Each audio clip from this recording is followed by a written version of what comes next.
जय जय श्री राधे श्याम, निताई गौर हरि बोल।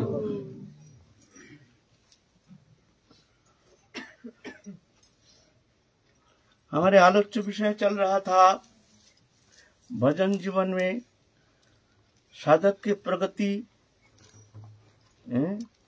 उसके लिए क्या क्या करना चाहिए। प्रगति के लिए हमारी प्रगति क्यों नहीं हो पा रही है, क्या कारण है।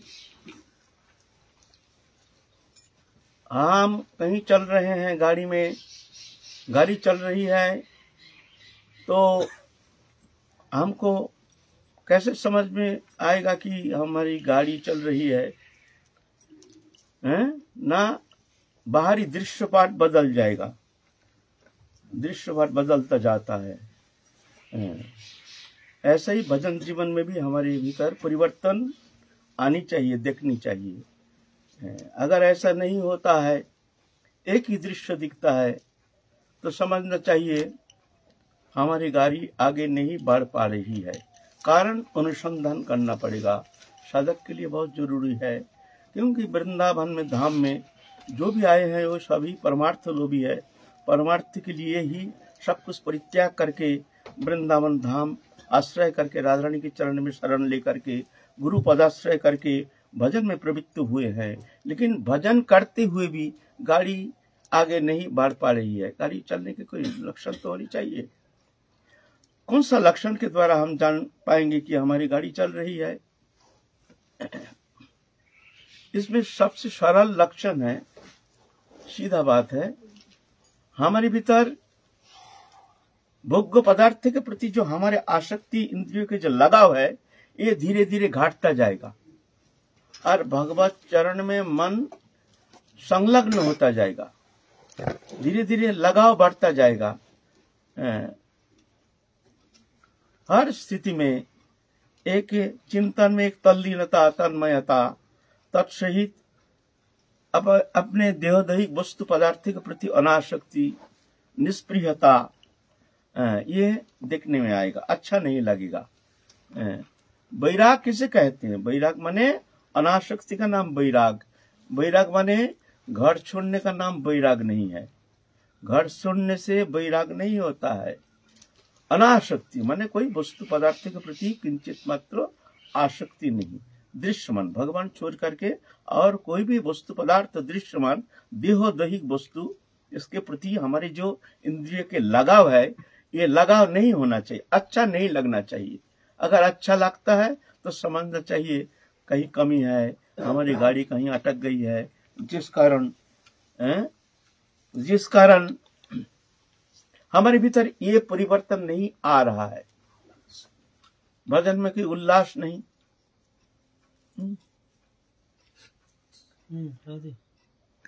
कोई परिवर्तन नहीं। तो ये तो इस विषय में हम लोग आलोचना किया है। पहले 6 विषय जो है हमारे रूप गोस्वामी पाद ने जो बताए गए हैं, अत्याहार, प्रयास, प्रजल्प, ये सब संबंध में हम लोग आलोचना किए हैं। उसके पुनरावृत्ति की कोई आवश्यकता है नहीं। इस विषय में हम लोग आलोचना कर चुके हैं। अभी आलोच्य विषय है कि हमारे भजन में उत्साह वर्धन के लिए, हमको आगे बढ़ने के लिए कौन सा उपाय अवलंबन करना चाहिए, क्या कमी है, वो कमी को मिटाने के लिए हमको क्या करना चाहिए, है ना। अपने आपको तो देखने में आता नहीं है। हम लोग अहंकार में मत्त होकर के ऐसे समझते हैं जैसे हम बहुत भजन कर रहे हैं, हम बहुत आगे निकल गए हैं। ऐसा नहीं है, ऐसा नहीं है। ये कमियां, ये समझना बहुत कठिन बात है। भगवत कृपा से, गुरु कृपा से ही वो ये कमी को देख सकते हैं। जिसके प्रति गुरु कृपा प्रबल है, विनम्रता है, वो देख पाते हैं हमारे अंदर कितना कमियां है। हर स्थिति में अपना दोषानुसंधान, जब भगवत मार्ग में वो आगे चलता रहता है और उसकी गाड़ी आगे चलती रहती है, उस स्थिति में उसके अंदर कई लक्षण दिखने में आता है। एक तो है विनम्रता। विनम्रता, हर स्थिति में अपना दोषानुसंधान। दोषानुसंधान माने अपना कमी को दिखता है हर स्थिति में। हमने तो अरे हमारे अंदर तो ये कमी है, अरे हमारे अंदर तो ये कमी है, हमारे अंदर बहुत गंदगी है, हमारे अंदर सब हर स्थिति में अपना दोषानुसंधान करते हैं। और दूसरा का गुणानुसंधान करते हैं। दूसरे के अंदर गुण, ये हमसे अच्छा है, इसके अंदर बहुत गुण है, इसका व्यवहार बहुत अच्छा है, इसमें ये है, इसमें वो है, ये हमसे अच्छा है। और तत्सहित एक लज्जा है, हमें बहुत कमी है, ये हमसे श्रेष्ठ है। ये साधारण बात नहीं है। ऐसे भावना बहुत कृपा सापेक्ष है। जब भगवत कृपा फलीभूत होती है तभी जाकर के ऐसे भावना आती है। हर स्थिति में अपना दोषानुसंधान, एक विनम्रता, दीनता, अपना को हीन ज्ञान, अयोग्यता बुद्धि, इसी में ही प्रेम, इसी में सर्व सिद्धि, हमारे महाप्रभु कहते हैं। बस छोटा होना बहुत कठिन बात है, बड़ा होना तो बहुत सहज है। जगत में देखो सब बड़ा होने के लिए तैयार है। कौन किससे कितने बड़े हैं वो दिखाने के लिए कितना प्रयत्न करते हैं। एक है दुष्ट से दुष्ट, वो भी अपने को शो कराते हैं, जैसे हम बहुत विद्वान है, बहुत ज्ञानी है, बहुत समझदार है, अपने को ऐसे शो कराते हैं, उसमें उसको तृप्ति। लेकिन भगवान भक्त ऐसा नहीं, हर स्थिति में अपना दोष को देखते हैं। कोई उसका गुणानुवाद करते हैं, प्रशंसा करते हैं, जो आप तो बहुत अच्छे हैं, आप तो बहुत भजनानंदी हैं, आप तो बहुत, तो उसका लज्जा होती है, क्या कह रहे हैं, हमें कितना कमी है, हम कहाँ पड़े हैं अभी। लज्जित हो जाते हैं, मस्तक नमित हो जाता है। हाय हाय, मिथ्या स्तुति में हम खूब अपने को बड़े मान रहे हैं, बहुत हमारे अंदर कितना कमियां है। ऐसी ये साधारण बात नहीं, साधारण बात नहीं, ये कृपा सापेक्ष है। जिस वृक्ष में फल फलता है वो वृक्ष झुक जाता है। फल के जब भार होता है ना, झुक जाता है ना, बहुत फल हो गया। ऐसे ही भक्ति रूपी फल जब फलता है भक्त के अंदर, तो वो इस तरह से झुक जाता है। दृश्यमान समस्त जितने भी जीव जगत है, सब विनम्रता के साथ सबको वो अच्छा देखते हैं, हमसे ही अच्छा है। अतमांग सर्वभूतेषु भूतात्मनां कृतालयम्, और है दान मानव्यम मुच्य अभिन्न चक्षुषा।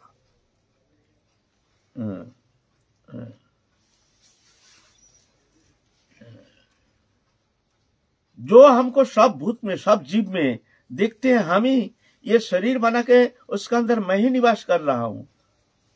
अथमांग सर्वभूतेषु भूतात्मनां कृतालयम्, कृत आलय माने घर बनाकर, माने शरीर रूपी घर बना के उसमें अनुप्रविष्ट होकर के हम ही विराजमान है। ये जान करके तुम सबको दान मान उपहार के द्वारा सबको प्रसन्न करना, अपने को हीन भावना करना, इसमें तुमको सब कुछ मिल जाएगा। भक्ति तो विनम्रता से, दीनता से मिलती है। जहां घमंड है वहां भक्ति नहीं, जहां भक्ति है वहां घमंड नहीं। दोनों में कोई तालमेल है नहीं। भक्ति देवी है और घमंड भी है, ऐसा होता नहीं। और विनम्रता है, भक्ति नहीं, ऐसा भी होता नहीं है।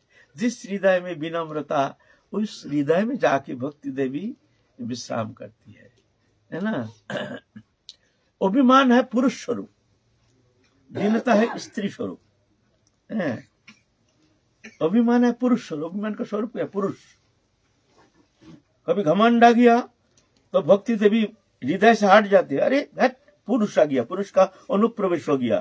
जैसे लज्जाशीला कुलवधू घूंघट दे करके कोई पुरुष प्रवेश करने से भाग जाती है, रसोई घर में हो कहीं दुबक जाती है, कोई बाहर के पुरुष आ जाता है। तो ऐसे भक्ति देवी कहीं अभिमान रूपी पुरुष प्रवेश कर गया तो भक्ति देवी उस हृदय से हार जाती है।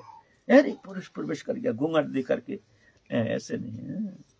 दीनता, सच बोलो दीन रहो, छोड़ो परधन की आस, ऐसे हरि ना मिले तो जामिन तुलसीदास।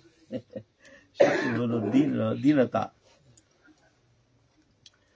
तो ये लक्षण होनी चाहिए साधक में, ये गुण होनी चाहिए। ये अपने आपके विचार की विषय है। कौन हमको बड़ा कह दिया, कौन हमको स्तुति करता है, माला पहनाता है, इसमें प्रसन्नता का कोई कारण नहीं है। जो मूर्ख है, अज्ञानी है, जिसके प्रति गुरु कृपा है नहीं, घमंडी है, वही प्रसन्न, वही आनंदित तो हो जाता है। जो हमको कितना सम्मान है, हम कितना बड़े साधु है, कितना बड़े संत है ना, ये बात है ना। तो इसीलिए साधक को अनुसंधान करना चाहिए, हमें ये कमी को मिटाने के लिए हमको कौन सा उपाय अवलंबन करना चाहिए। ये सत्संग है जो परमार्थ लोभी जो वृंदावन में आए हैं उनके लिए, गृहस्थ के लिए, हमारे जो भोगनमुखी वृत्ति लेकर के संसार चक्र में घूम रहे हैं, इसमें आनंद ले रहे हैं, उसके लिए हमारे सत्संग नहीं, या हमारे सत्संग से कोई मतलब नहीं है। यहाँ तो अपने सुधार के लिए, अपने अंतःकरण को शोधन करने के लिए यहाँ सत्संग करना है। आओ साधु मेला कीजिए, खाली हो तो हमसे लीजिए, बड़ी हो तो हमको दीजिए, पूरी हो तो घुर घुर पीजिए। यह है सत्संग। बिन सत्संग ना हरि कथा, तेह बिना मोह न भाग, मोह गए बिन राम पद होए न दृढ़ अनुराग। सत्संग है ना। तो सत्संग में हमको ये ज्ञान होता है जो हमको क्या करनी चाहिए, कौन सा उपाय अवलंबन करना चाहिए, जो कि हमारे अंदर जो कमियां मिटाने के लिए, आगे बढ़ने के लिए विशेष करके कौन कौन सा उपाय अवलंबन करना चाहिए। तो इस विषय में हम लोग कुछ आलोचना किए हैं पहले, जैसे उत्साहात निश्चयात धैर्यात तत्तत्कर्म प्रवर्तनात्। उत्साह, फिर भी एक बार पुनरावृत्ति रिपीटेशन दे रहे हैं, ये तो जानना जरूरी है सबके लिए। उत्साह, भजन में निरुत्साह कभी होना नहीं चाहिए किसी भी अवस्था में। जब हमारा भजन नहीं हो रहा, हमारे प्रति ठाकुर जी की कृपा है नहीं, हम तो गृहस्थी है, हमारे प्रति कृपा होना संभव नहीं है, हम तो बाल बच्चा लेके संसार में रहते हैं, ठाकुर जी हमको थोड़ी कृपा करेंगे, तो निराशा छा जाती है तो इच्छा है हम भजन करेंगे, हम भी राधा रानी के प्रिय बनेंगे, हम भी राधा रानी के भक्ति प्राप्त करके मानव जीवन को सफल करेंगे, लेकिन उनके मन में एक निराशा छा जाती है। हम में कैसे होगा, हम तो गृहस्थी है, हम पुत्र कन्या स्त्री यार संसार लेकर के हम व्यस्त रहते हैं। तो ना, निरुत्साह नहीं। निरुत्साह भजन का विघातक होता है। उत्साह वर्धन कर, विश्वास होना चाहिए। उत्साह नहीं, प्रभु कृपा करेंगी। ये गृहस्थी आश्रम जो है ये तो प्रभु का है, हमारा थोड़ी है। प्रभु ने हमको संसार में भेजा है, उनकी संकल्पों करके हमको संसार में जन्म दिए हैं, हम थोड़ी जन्म लिए हैं। हम जानते ही नहीं थे कहाँ आकर के हम जन्म ले रहे हैं। तो प्रभु की इच्छा जान करके, हाँ कर्म करना है, जब तक शरीर है तब तक कर्म तो करना पड़ेगा। कर्म तो मनुष्य का प्रयोजन ही उसका कर्म का प्रयोग होता है। हम कर्म क्यों करते हैं, कर्म करने का कारण है हमारे प्रयोजन बोध, हमारे जरूरत है। जरूरत नहीं होता हम कर्म क्यों करेंगे। हम हमारे भूख नहीं है, खाने की इच्छा नहीं है, हम थोड़ी रोशेई करने जाएंगे। रोशेई में अरे का छोरो चक्कर, पेट भरा हुआ है तो मस्ती से माला लेके बैठे रहो, झंझट। भूख नहीं है तो हम रोशेई नहीं करेंगे। तो हमारे रोशेई करने का प्रेरणा वो कर्म का कारण बनता है, हमारे प्रयोजन बोध। ऐसा ही भजन भी प्रवृत्ति जो है ये हमारे प्रयोजन बोध को जगाना है। हमारे मानव जीवन का ये प्रश्न चिन्ह है। ये मानव तनु पा करके जो हरिभजन नहीं करता है वो आत्महत्याकारी। श्रीमद् भागवत महापुराण कहते हैं, निध्यो मध्यम सुलभं सुदुर्लभं प्लवं सुकल्पं गुरु कर्ण धारम मनुकुलन नभश्चरितं पुमन भवब्दिं नतरित स आत्महा। ऐसे नर्तनु पा करके जो संसार सागर से उत्तीर्ण होने का प्रयत्न नहीं करता है, जो भगवत प्रेम सान्निध्य प्राप्त करने के लिए उसके भीतर कोई प्रकार चेतना जागृति नहीं होती है, इच्छा नहीं होती है, वो दुर्भागा है, वो आत्महत्याकारी है। संसार तो पुरुष जीवन में भी होता है, वहां भी संसार है, वहां थोड़ी कहाँ जाओगे। शरीर मात्र ही संसार है। शरीर है तो संसार है, इसलिए छोड़ना चाहिए। ये प्रभु का संसार है, ये हमारा संसार नहीं है। प्रभु ने हमको संसार में भेजा है।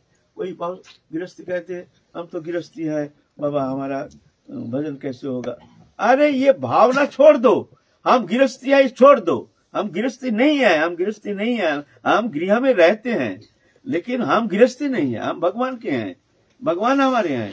ये तो आगंतुक संबंध है, पहले था नहीं, पीछे रहेगा नहीं, बीच में दृश्यमान आगंतुक, इससे क्या रिश्ता है? रिश्ता था नहीं, रिश्ता रहेगी नहीं, तो क्या है इसके लिए क्या चिंता करना है ना। इसलिए ये भावना छोड़ दीजिए, ये धारणा तुम्हारे लिए विघातक हो जाएगा। हम गृहस्थी है,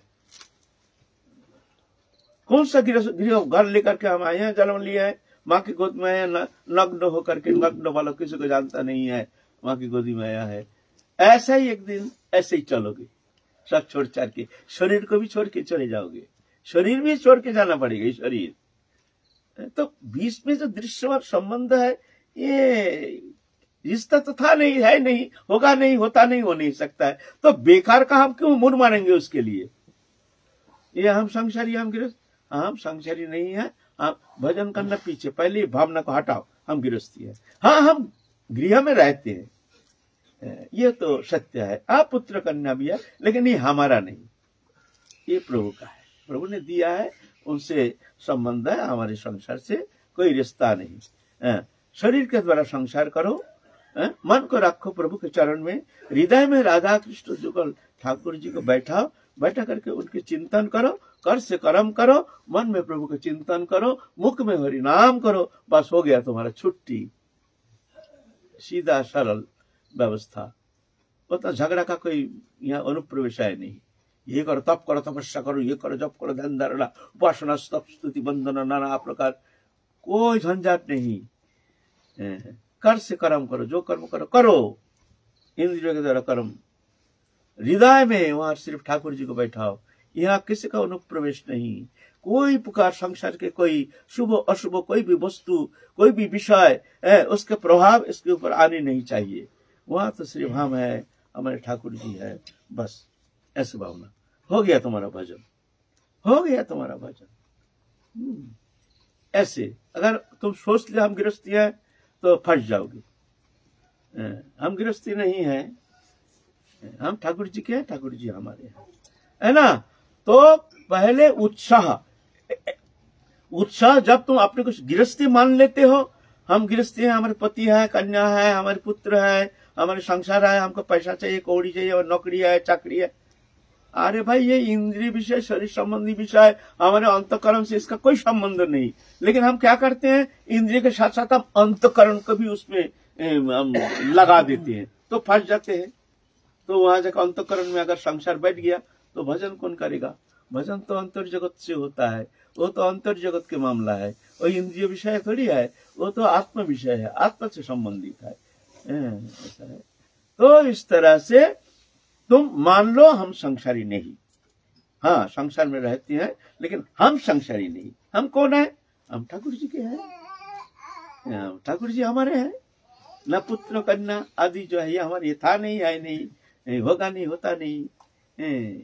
तो इसलिए ऐसे भावना होने से तुम बहुत जल्दी निकाल जाओगे संसार से।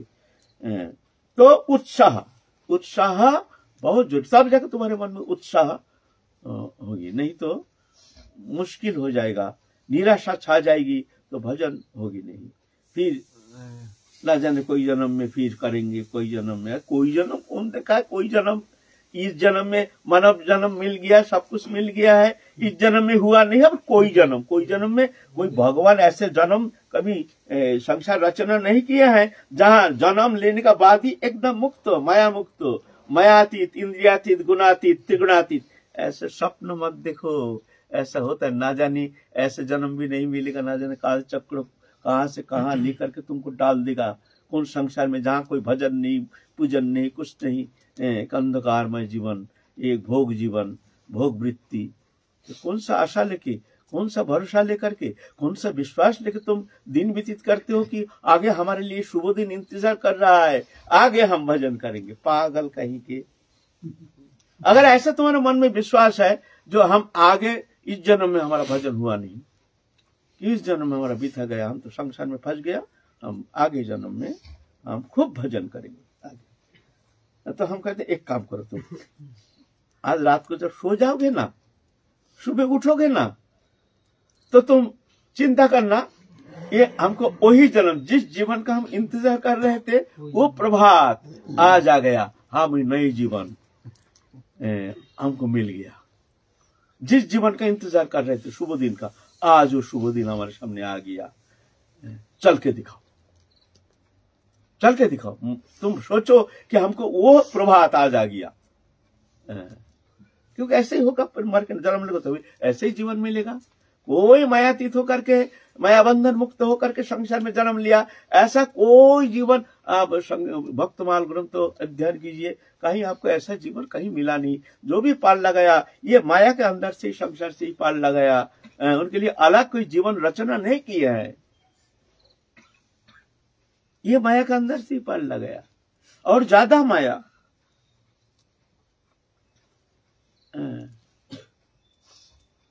एक संत था, क्या नाम है, संत एकनाथ नहीं कौन है, ऐसे ही खूब वैराग आ गया मन में, भजन करेंगे, भजन करेंगे, शादी नहीं करेंगे। मैया ने घर में तो एकदम उथल पताल हो गया, तो सोचिए इसको बेटा को कोई भी किसी तरह से इसको शादी करा दो। शादी कराने से फिर जगह स्त्री मुंह में पड़ करके फिर जाकर के कम से कम संसार में रहेगा।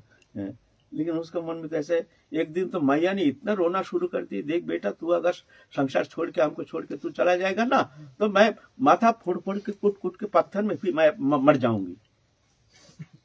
ऐसा करके जम के एकदम इतना रोना शुरू कर दिया, बेटा तू मत जा हमको छोड़ के, बेटा तू शादी कर ले, घर में रह करके भजन कर, घर में रह करके भजन नहीं होता है बेटा। बेटा का बड़ा दुख हुआ मन में।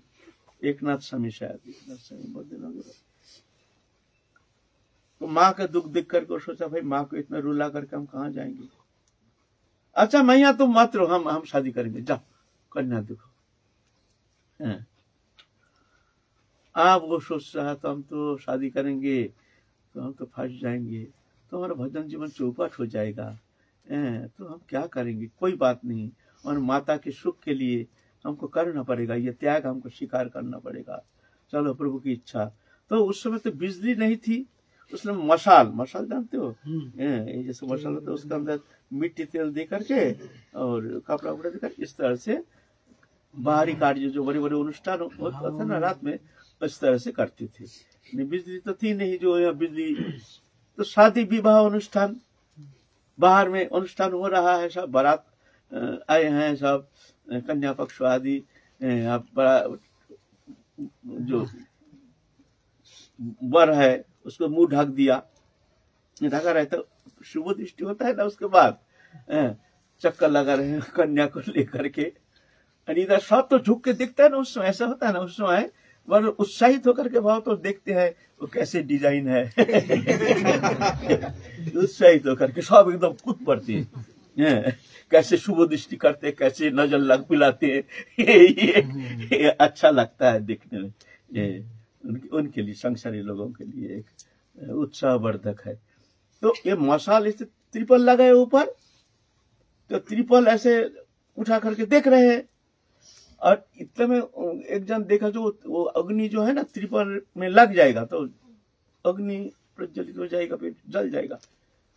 तो चक्कर लगा रहे, इतने में एक जन कहे सावधान, सावधान माने वो मशाल लग जाएगा ना, तो त्रिपल में आग लगने से तो सब जल जाएगा। और एकनाथ स्वामी सोचा भाई ये हमको वार्निंग दे रहे हैं, दैववाणी, सावधान माने अभी भी समय है। एक बार आंख मिलाने से 7 राउंड खाने के बाद जब आंख मिलेंगे तो बार फिर तो काम बन जाएगा, फिर तो हमको जाना मुश्किल है। ये ठाकुर जी की ऐसी इच्छा, वो सावधान कहा, ऊपर से कूद पड़ा, कूद पड़ के भागा अंधकार में एकदम। ठाकुर जी का आदेश हो गया तो चले जाए, सावधान हो जा, अभी भी सावधान हो जा। तो वो ऐसे समझ लिया, अरे अरे अरे अरे क्या हुआ क्या हुआ, जमाई तो ऐसे कैसे भाग गया पागल जैसे, दिमाग खराब है, नहीं कहा है, सब भाग भाग अंधकार है, ढूंढते वो तो पार, वो तो एकदम सीमा पार होके जंगल मंगल से कहां चला गया, जा करके तीर्थ यात्री से मिल गया, मिल करके चले गए एकदम तीर्थ पर्यटन में। ऐसे है ना। तो समय का इंतजार नहीं, समय होता नहीं, हर पल पल हमारे सामने समय है, एक पल को ये नष्ट नहीं करना चाहिए, कल की इंतजार नहीं, आज सबसे कीमती समय है, आज के अंदर अभी जो चल रहा है ये समय सबसे कीमती है। कौन जानता है, जो गया बीत गया, वो समय तो तुम्हारे सामने आने वाला है नहीं, बहुत समय बीत गया, जीवन के बहुत कीमती समय तुमने बिता दिया, सामने काल का कोई गारंटी नहीं, ना जाने हमारे शरीर कोई काम करे या ना करे। देखो ना, हमारी दिल्ली भेज दिया जोर करके, वहां हॉस्पिटल में जाना पड़ा, ये कर, और कई दिन से हमारा नष्ट हो गया, वहां खाना पीना रहना, दिमाग तो खराब हो गया, हमारा आधा खराब हो गया।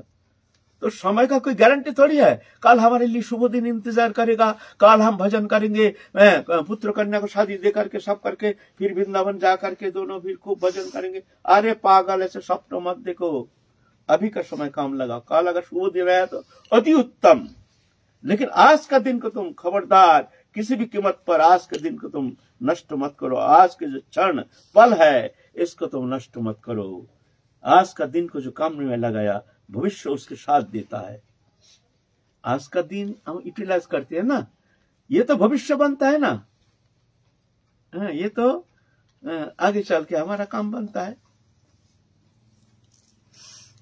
इसलिए यही उत्साह वर्धक है, उत्साह जो हम ठाकुर जी के हैं, हमको भजन करना ही है, उत्साह, ये भजन का प्राण केंद्र है। कोई भी बाधा आ जाए, विपत्ति आ जाए, कुछ भी आ जाए, हमको भजन छोड़ना है नहीं, क्यों, ये हमारा मानव जीवन का सवाल है। ऐसे दुर्लभ मानव जीवन पा करके हम भजन नहीं करेंगे, मतलब घर की परिस्थिति हमारा क्या लेना देना है, वो तो इंद्रिय विषयक है। हमारा अंतकरण में तो हमारा भजन चल रहा है, हमारा अंतकरण वहां कौन प्रवेश कर रहा है,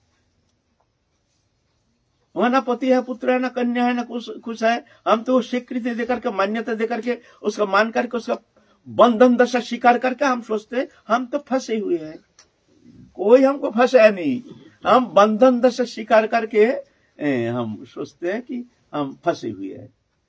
वहां तुम मुक्त हो, तुम अकेला हो, वह कोई नहीं है, था नहीं, है नहीं, होगा नहीं, होता नहीं, जैसे आए हो ऐसे ही चलोगे, ऐसे ही बंधन दशा स्वीकार करके, कर्म संस्कार लेकर के फिर चलोगे, फिर वही संसार मिलेगा। इसलिए ये भ्रम हटाओ, जो हम संसारी है, तुम्हारा भजन हो जाएगा। परिस्थिति प्रतिकूल होने दो, ये बाहरी विषय अंतःकरण में प्रभु को बैठा लो, हृदय में राधा रानी को बैठा लो, चिंतन करते रहो, काम करते रहो, नाम करते रहो, कर से काम करो, मुख में नाम करो, मन में ध्यान करो, हो जाएगा। विरोध करने का कोई जरूरत ही नहीं है ना। कर से कर्म कर विधि नाना, चित्त रखो जहां कृपा निधाना, मन को रखो प्रभु के चरण में, यह है। तो पहले हटाओ मन से हम गृहस्थी है, तुम्हारा भजन हो जाएगा, नहीं तो भजन होना मुश्किल है, भजन होगा नहीं। तो उत्साह, फिर निश्चय माने प्रभु कृपा करेंगे ही, ये निश्चय, निश्चित इसी जन्म में, अगला जन्म नहीं, इसी जन्म में। बोले हम बहुत पापाचारी, अभिचारी, व्यभिचारी, नाना रकम दुष्कृतिकारी, हमको हम क्या होगा। बोले ये सब चिंता छोड़ दो, तुम प्रभु के शरण में आ जाओ। प्रभु ये सब देखते ही नहीं, कौन पापाचारी, अभिचारी, व्यभिचारी, उससे बढ़कर तो हमारे राधा रानी है। राधा रानी तो ये सब देखते ही नहीं, कौन पापाचारी है। शरण में आने का साथ साथ उसको शरण में ले लेते हैं, चाहे कैसे भी हो, कितने भी पापाचारी हो, राधा रानी तो उपेक्षा करते ही नहीं, उसको अपना लेते हैं। हमारे करुणामयी राधा रानी है, इनके शरण में जो आया कैसी भी स्थिति में आ जाते हैं। राधा रानी देखते ही नहीं, कौन पापाचारी, अभिचारी, व्यभिचारी, कुविचारी, कदाचारी, ये सब देखते नहीं। और तो देखते ही ये माया है, मेरे आत्मा तो ये तो शुद्ध सत्य सनातन, ये भगवत अंश जीव विनाशी, चेतन अमल सहज सुख राशि, वो तो अलग है। वो तो मायाग्रस्त होने का कारण निजी को जीव मान करके, शरीरधारी मान करके संसार चक्र में बंधन दशा स्वीकार करके बोलते हैं हम तो फंसे हुए हैं। ना बंधन है, वो तो मुक्त हो, लेकिन स्वीकार कर लिया मैंने फंसी हुई है मैं। बस ये बंधन, ये स्वीकृति ही बड़ा विघातक। स्वीकृति हटा, हम संसारी नहीं, हमारा कोई बंधन नहीं, हम ठाकुर जी के हैं, ठाकुर जी हमारे हैं, हम राधा रानी के हैं, राधा रानी हमारे हैं। ये भावना प्रबल कर लो, दृढ़ कर लो, निश्चित कर लो, निश्चय कर लो, तुम्हारा भजन हो गया। भावना, एक भावनात्मक परिवर्तन, ना कि क्रियात्मक परिवर्तन। क्रिया नहीं, भावना। भावना में प्रवेश करने के लिए क्रिया होती है। बच्चे को क लिख देकर के हाथ घुमाना पड़ता है, वो हाथ घुमा रहा है, वो पढ़ाई नहीं, लिखाई नहीं, वो है क्रिया। एक समय हाथ घुमाते घुमाते वो खुद लिख लेता है, स्वाभाविक खुद ही लिख लेता है ना। ऐसा ही पहले अनुशीलन, क्रिया, गुरु प्रदत्त नाम जप, ध्यान धारणा, उपासना, स्तव स्तुति, वंदना, पूजा पाठ आदि जो है ये क्रिया करना पड़ता है। करते करते करते करते फिर अंतःकरण में प्रवेश कर जाता है। अंतःकरण वृत्ति जब भगवत चिंतन में तल्लीनता, तन्मयता आ जाती है, तो जाके उसका भजन शुरू हो जाता है। एक समय जाकर के क्रिया छूट जाता है, पूजा पाठ सब छूट जाता है। भाव दशा में जब पहुंच जाता है, श्रद्धा, साधु संग, भजन, क्रिया, अनर्थ निवृत्ति, निष्ठा, रुचि, आसक्ति, भाव, प्रेम, ये तो 9 स्टेज है ना। तो भाव दशा में जब पहुंच जाता है तो क्रिया कर्म सब छूट जाता है। तब तो अंत जगत में अंत दशा समय एक तल्लीनता, अखंड तल्लीनता, अखंड तन्मयता, अखंड आनंद सिंधु में वो डूब जाते हैं, गोता लगाते हैं। दृश्यमान जागतिक कोई भी वस्तु पदार्थ हो, किंचित पलक के लिए उसका मन को प्रसन्न करने में समर्थ नहीं हो सकता है। ऐसे अतीन्द्रिय जगत के साथ उसके एक संबंध, निबिड़ संबंध हो जाता है, जिसमें तल्लीन होकर के उस तरह से आनंद में रह जाते हैं। बाहरी क्रिया समाप्त हो जाता है। हमको वहां पहुंचना है, उसके लिए चाहिए हमारा अंतर जगत की गठन। ये मामला है अंतर जगत का, इंद्रिय विषय नहीं, ये अंतर जगत की विषय है। तो उत्साह, निश्चय प्रभु कृपा करेंगे, हमारे राधा रानी अवश्य कृपा करेंगे। हम कितने भी पापाचारी व्यभिचारी हो, ये प्रभु जाने, राधा रानी जाने, ये हमारे चिंता के विषय नहीं है। राधा रानी कहते हैं तुम हमारी चिंता करो, हम तुम्हारी चिंता करेंगे। और तुम जब तुम्हारी चिंता से व्यस्त रहते हो तो हम क्या चिंता करेंगे तुम्हारे लिए। तो करो, तुम अपना चिंता करके चलते रहो, अपना चिंता करने का कोई जरूरत नहीं। हम कर्तुम अकर्तुम अन्यथा कर्तुम सब कुछ कर सकते हैं। अनंत कोटि ब्रह्मांड हमारे एक पलक में शोधित हो सकता है। एक पलक में अनंत कोटि ब्रह्मांड का तारण करने में समर्थ है। तुम क्या अपने लिए क्षुद्र चिंता करते हो। तुम्हारा मन को हमको दो। मन मना भवो मत भक्तो मत चादि मांग नमस्कुरु ममेवश्य शतं ते प्रतिजाने प्रियसी में। ममेवश्य शतं ते, तुम अवश्य हमको प्राप्त करोगे, मैं प्रतिज्ञा करके कहता हूं। शतं ते, भगवान कहते हैं मैं प्रतिज्ञा करके कहता हूं, तुम्हारे मन को हमको दो। हमको ये तुमको 56 भोग हमको नहीं चाहिए, तुम्हारा मन को हमको दो। मन मना भोग, तुम्हारे मन को हमको दो, बस और कुछ नहीं चाहिए हमको। तुम संसार को प्यार करते हो, अपने बाल रस, स्त्री, कुटुंब, परिवार जो था नहीं, है नहीं, रहेगा नहीं, नश्वर वस्तु पदार्थ, स्वार्थी। पुत्र को इतना प्यार किया, इतना आदर किया, इतना कितना कष्ट करके माता उसका पालन पोषण किया। बस एक कहा से कन्या का शादी हो गया, उसका कान में ऐसा मंत्र डाला, बस सब छोड़ छाड़ के चल दिया, अलग हो गया, माता पिता संबंध नहीं। यही तो है। देखो क्या मिलेगा तुम, कौन आशा लेके तुम संसार में निश्चिंत होकर इंतजार कर रहे हो। चलिए ना, तो राधारानी के शरण में इस तरह से रहो, कोई चिंता नहीं। तुम्हारा मन को हमको दो और कुछ नहीं चाहिए। मन मना भवो मामेवश्यसी, तुम हमको अवश्य प्राप्त करोगे। शतं ते, मैं सत्य करके प्रतिज्ञा करके कहता हूं। प्रतिजाने प्रियसी में, तुम हमारे प्रिय हो। सर्वधर्मान परित्यज्य मामेकं शरणं व्रज अहं त्वं सर्व पापेभ्यो मोक्षयिष्यामि। तुम जितना पाप किया है, प्रारब्ध कूट, जितना संचित जो पाप राशि है सब हम जला देंगे। स्वतंत्र मैं प्रतिज्ञा करके कहता हूं। तो इतना भगवान जब भरोसा दे रहे हैं, फिर भी हम निराश होकर के हम भजन में इतना निराशा, हमारा भजन होगा नहीं, हम तो फंसी हुई है, संसार फंसी हुई है, ऐसे है तैसे। ये तो होगा कहीं भी जहां जन्म लो, ये संसार रहेगा, ये बंधन रहेगा। ये बंधन तन का होता नहीं, बंधन तो मन का होता है। मन का बंधन ही सबसे बड़ा बंधन है। तो निश्चय करो जो प्रभु कृपा करेंगे। धैर्यात, ऐसा नहीं, धैर्य धारण करो, धैर्य धारण करो, प्रभु कृपा करेंगे, करेंगे, आज हो काल करेंगे, करेंगे, अवश्य करेंगे, अवश्य करेंगे। धैर्यात, तुमने क्या धैर्य धारण किया? शबरी गुरुदेव मंत्र देकर के चंडालिनी थी। गुरुदेव मंत्र दिया, शबरी तू बहुत भाग्यशालिनी है। वो तो दृष्टा महापुरुष थे। रामचंद्र अल्प उम्र था उस समय, अल्प उम्र है, किशोरी अवस्था, अल्प उम्र, माता पिता नहीं, जंगल में रहती है, चंडाल कन्या। ऐसे तो गुरुदेव तो चले गए, नित्य धाम चले गए, और वही अल्प उम्र।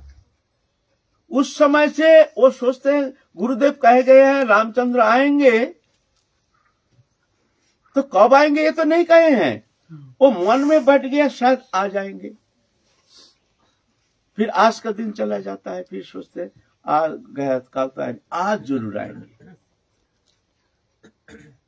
फिर उस दिन भी इंतजार, सुबह से शाम तक जाते नहीं कहीं, क्यों नहीं, रामचंद्र आए, अगर हम नहीं आए, कहीं चले गए तो हम तो रामचंद्र तो मिलेंगे नहीं। तो बैठे रहती है दरवाजे के पास, ऐसा देखती है, बीच बीच में ऐसे शायद अभी आ रहे हैं, शायद आ रहे। फिर मन धीरे धीरे धीरे धीरे मन में उत्कंठा व्याकुलता बढ़ती जाती है। तो क्या करते हैं, रामचंद्र अभी आएंगे, तो झाड़ू लेकर के झाड़ू लगाती है, लगाते लगाते लगाते बहुत जहां तक नजर जाता है रास्ता साफ, इस रास्ते से रामचंद्र आएंगे। झाड़ू लगाती, आके फिर बैठ जाती है झोपड़ी के पास, देखती रहती, बीच बीच में देखते, शायद अभी आएंगे, शायद आ रहे होंगे। रात को सो रही है, कोई कुत्ता सियार आदि जाता है, जंतु जानवर, पत्ता के ऊपर खचर खचर आवाज होता है, राम राम, हमारे राम आ गए, मैंने सोचे रामचंद्र आ गए, राम राम राम। आके देखते हैं तो एक तो कुत्ता जा रहा है, राम तुम नहीं आए राम। देर हो जाती है। फिर सुबह उठते उठते उठते उठते, गर्मी मौसम है, रामचंद्र आएंगे तो हम क्या करेंगे। तो वो अगर उनको तो पानी पिलाना है तो क्या कर, ठंडी पानी लाती है, ला करके गड्ढा करके उसमें रेती दे करके उसमें रखती है पानी। फिर बैठेंगे, कहाँ बैठने देंगे, तो कोमल पत्ता लेकर के आसन बनाती है और देखती रहती, रामचंद्र आएंगे, रामचंद्र आएंगे, रामचंद्र आ रहे हैं।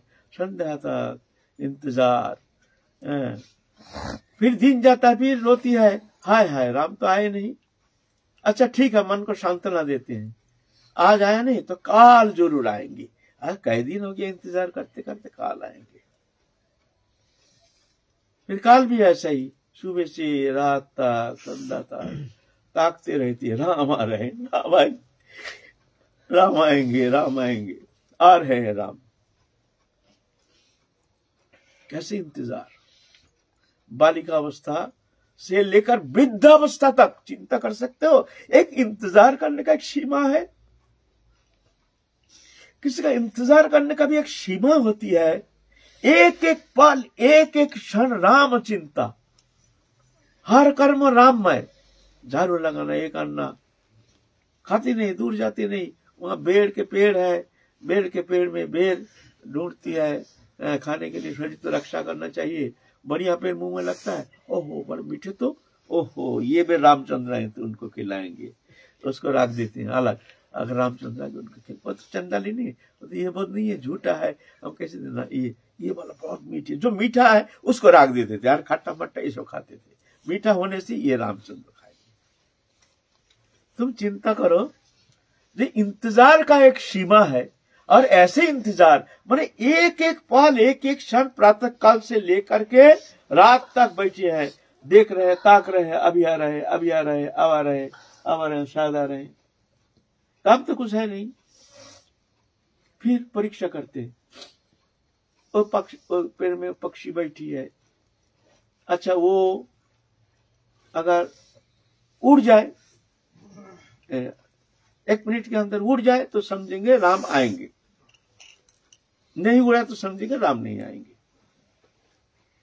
तो पाखी फुर करके उड़ गया और नाचना शुरू हो गया, रामचंद्र आएंगे। और यह पाखी, ये ऐसे प्रकृति के साथ अपना चिंता मिला करके ऐसे एक अवस्था, ये एक अवस्था हर स्थिति में। अच्छा ऐसा होने से रामचंद्र आएंगे, है ना। तो एक सीमा है ना, बालिका अवस्था से लेकर 80 साल उम्र तक इंतजार। बोलो तुम, एक एक दिन, एक एक पल ऐसा इंतजार। फिर अंधी हो गई है, अंधी हो गई है, रोते रोते रोते रोते अंधी हो गई है। वृद्धावस्था, अंतर्मना हो गई है, बाहरी चिंता समाप्त, अंतर्मुखीन हो गई है। अंतर जगत में देखते हैं स्फूर्ति दशा में, हाँ रामचंद्र आए हैं, रामचंद्र ऐसे बैठने के लिए आसन दिए हैं, आहा उनकी पूजा कर रहे हैं, आहा रामचंद्र तुम आए हो, रामचंद्र आहा हम तुम्हारे कितनी इंतजार कर रहे हैं, हे राम हे राम। अंतर जगत में एक तृप्ति, प्रशांति, ये स्थिति होती है साधक के लिए, उच्च स्थिति, स्फूर्ति दशा है। इसको कहते हैं सांद्रानंद विशेषात्मा। इसको हमारे भक्ति शब्द में कहते हैं सांद्रानंद विशेषात्मा। इस स्थिति में साधक अंतर दशा में वो जाके देखते हैं जैसे साक्षात हम भगवान को देख रहे हैं, भगवान आए हैं, इसलिए वो चिंता मुक्त हो जाते हैं, समस्त शोक संताप मुक्त हो जाती है। एक अंतर दशा में निमग्न होकर के, बहिर्वृत्ति से मुक्त होकर के वो अंतर्मन हो जाते हैं। ऐसे अंतर दशा प्राप्ति हो गई सबरी। तो हम क्या कर रहे हैं, हमारा कितना इंतजार है, हम कितना चिंतन किए हैं, कितना क्या कर रहे हैं। पाना चाहते हैं 2 दिन 2 माला करके ही हम चाहते हैं जब भी हमको मिल जाए, नहीं मिला तो मेरे बेकार, हमारा भजन इतना नाम क्या किया, हमारा तो कुछ हो नहीं रहा है। ऐसा करो, चिंता करो। इसीलिए धैर्यात, इसको कहते हैं धैर्यात, अवश्य कृपा करेंगे। फिर तत्त कर्म प्रवर्तनात्, तत्त कर्म प्रवर्तन माने ध्यान धारणा उपासना, जो भी हम गुरु हमको प्रदान किए हैं उसको ठीक ठीक सुचारू रूप में उसको प्रतिदिन नियमित रूप से पालन करना चाहिए। अधिक से अधिक समय जो भगवत चिंतन में, ध्यान धारणा में, अपने जाप नाम जप में व्यतीत करना चाहिए। बहिर्विषय से मुक्त होकर के ऐसे होने चाहिए। तत्त कर्म प्रवर्तना, ये भक्ति मार्ग में चलने के लिए ये साधक होता है। कोई अगर सोचते हैं हम यही करते कुछ होता नहीं, तो धीरे धीरे नियम छूट जाता है, कहीं उधर डोलता है तो कहीं उधर डोलता है। अरे क्या करे भाई, नियम कब सब कर लिया, कई साल हो गया, कुछ हुआ नहीं, कुछ मिला नहीं, चलो चलो मंगल, चलो मंगल जाके थोड़ा सा नवद्वीप परिक्रमा देंगे, अच्छा चलो जगन्नाथपुरी जाएंगे। पागलपन है, ऐसा नहीं करना। खुजाल मीठा के आना ब्रज में आने का बाद खुजाल नहीं चलने देना चाहिए। ये सब खुजार है। 2 दिन क्या देखोगे, नवद्वीप जाओगे, ये जगन्नाथपुरी जाओ, क्या देखोगे। 1 दिन देखा थोड़ा जगन्नाथपुरी, वो तो 6 महीना तो घूमा। आज ये रिश्तेदार के घर, काल वो रिश्तेदार के घर, चलो आए हैं जब, काल तो चले जाएंगे, चलो उनके यहाँ तो घूम के आ जाए। अच्छा वहां तो गए, अच्छा चलो अब तो चले जाएंगे, अच्छा हमारे मौसी की यहाँ उनको देख के फिर जाएंगे। गए मौसी की वहाँ, मौसी तो वहाँ 15 दिन रोक दिया, तब फिर जाएंगे, फिर आएगा चाचा के घर, चाचा ने निमंत्रण दिया हमारे यहाँ होके जाना। ऐसा करते करते 6 महीना बिता करके वहाँ गोसाई बन के, थोड़ा चिला चिटी बना करके, सब सर्व शांत होकर के जो भी भजन किया समाप्त करके ब्रज में आते हैं। क्या मिलेगा। इसीलिए निश्चयात धैर्यात, धैर्य धारण करो। तत्त कर्म प्रवर्तनात्, अच्छा लागे ना लागे भजन छोड़ना नहीं, अच्छा लागे या ना लागे भजन छोड़ना नहीं, बढ़ाना चाहिए। तत्त कर्म प्रवर्तनात्। फिर संग त्यागात, संग त्यागात माने विषय लोगों का संग से दूर रहना चाहिए। जिस संग से मन में विषय भावना का उद्रेक होता है, ऐसे संग संग माने पास रहने से संग नहीं होता है, उनके संपर्क में आने से हमारे भीतर विषय वासना कामना का उद्रेक होता है। यह है संग दोष। ये संग से दूर रहना चाहिए। ये संग से ये भजन में बाधक है, हमको आगे बढ़ने नहीं देते हैं। मुश्किल हो जाता है, बहुत भजन करके सब कुछ करके भी दिखा जाता है। ये दुष्ट संग, विषय संग, व्यवहारिक संग, भोगोन्मुखी वृत्ति लेकर के जो संसारी लोग है उनके संग, उससे उनके भावना चिंतन ये सब हमारे भीतर हमको विकारित करता है। हमारे मन में वासना जागृति करने में समर्थ है। इसीलिए संग दोष से दूर रहना चाहिए। संग दोष संबंध में हम लोग पहले भी आलोचना की है। संग सिर्फ मनुष्य का ही संग नहीं होता है, वस्तु का भी संग होता है। वस्तु का संग से भी मन में हमारे भीतर इच्छा जागृति होती है। तो संग त्याग, फिर सतावृत्ति, सत्संग में रहना चाहिए। सत्संग में हर समय, जहाँ संत समागम हरि कथा तुलसी दुर्लभ दोए, दारा सूत और लक्ष्मी ये तो पापी के भी हुए, है ना। सत्संग में रहना चाहिए। अच्छा लगे ना लगे, सत्संग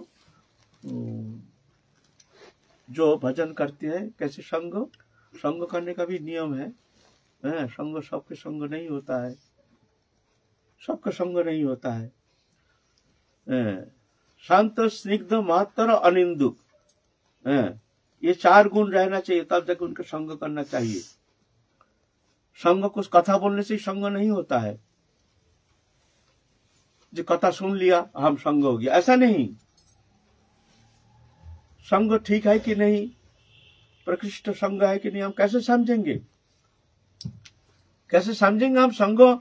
जैसे मान लो यहाँ सब आए हैं, हमारे सत्संग में आए, सत्संग हो रहा, लेकिन इसमें हमको लाभ मिल रहा, तो कैसे समझेंगे?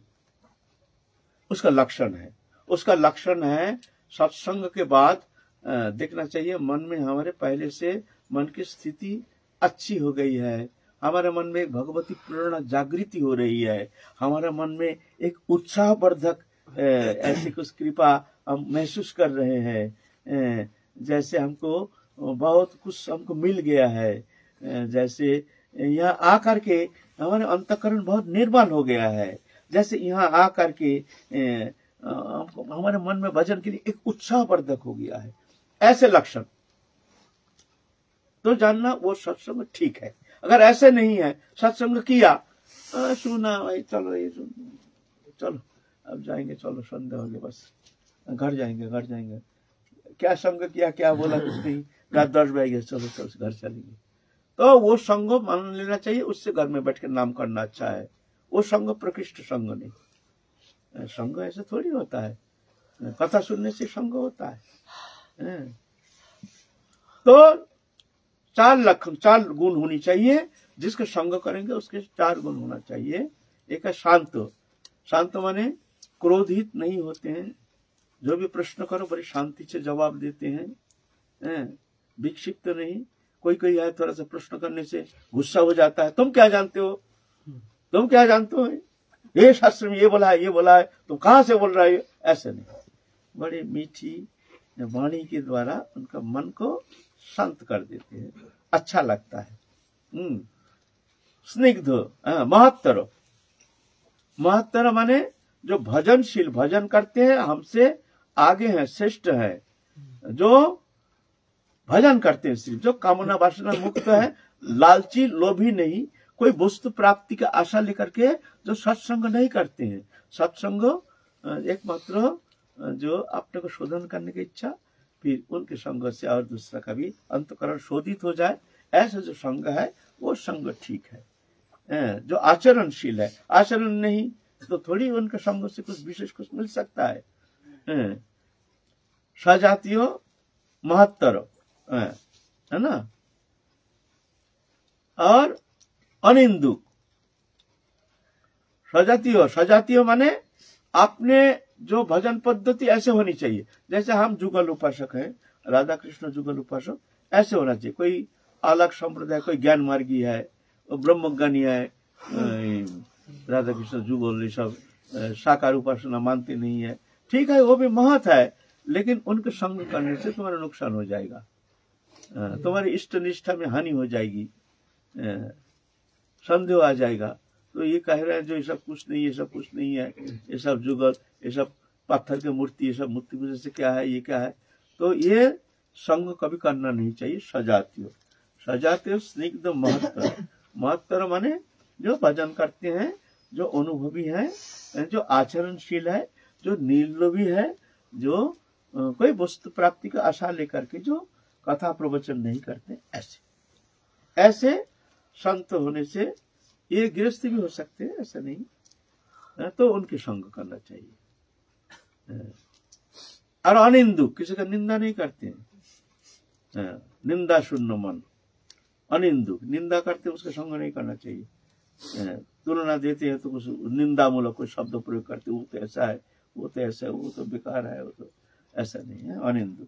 ये 4 गुण अगर है तो समझ लेना उनके संग, तत्सहित विचार, जो उनके संग से हमारे भीतर कोई परिवर्तन आ रहा है कि नहीं, हमारे मन और पहले से ज्यादा उत्साहित हो रहा है कि नहीं, हमारे मन में एक भगवती प्रेरणा जागृति हो रही कि नहीं है, हमारे मन एक निर्मलीकरण हुआ है कि नहीं पहले से, जैसे हमको बहुत कुछ मिल गया है, ऐसा होना चाहिए। अगर ऐसा नहीं होता है तो वो संग मान लो बेकार है, घर में बैठ करके नाम करो, अच्छा है ना। तो इस तरह से ये बहुत जरूरी है भजन में आगे बढ़ने के लिए, नहीं तो कभी कभी निरुत्साह आ करके साधक का ये जो इच्छा, साधक का जो चेष्टा, ये हो जाता है, सीमित हो जाता है, नष्ट हो जाता है, दुर्बलता आ जाती है, भजन जीवन से हट जाता है, हमारे द्वारा होगा नहीं, हमारे प्रति कृपा नहीं, हम तो बहुत पापी हैं, तो धीरे धीरे भजन से हट करके संसार की तरफ ही झुकता है, झुका हो जाता है। क्यों, क्या करेंगे, इधर कुछ मिला नहीं तो करेंगे क्या, तो चुप नहीं रहेंगे। मन ऐसा है ना, ये इतना बेहया है मन, उसको कुछ खाना मिलना चाहिए। भगवती उपासना करते तो वहां कुछ मिला नहीं तो क्या होता है, विषय की तरफ मन जाएगा, कुछ मिलना चाहिए, उसको खुराक मिलना चाहिए। तो जब भजन की तरफ अविश्वास, निरुत्साह, निरुद्दम, तो क्या होगा, धीरे धीरे धीरे धीरे विषय की तरफ जाता है। चलो भाई अच्छा है, चलो अच्छा ही है घर, स्त्री पुत्र लेकर, तो फिर भी तो थोड़ा आनंद है।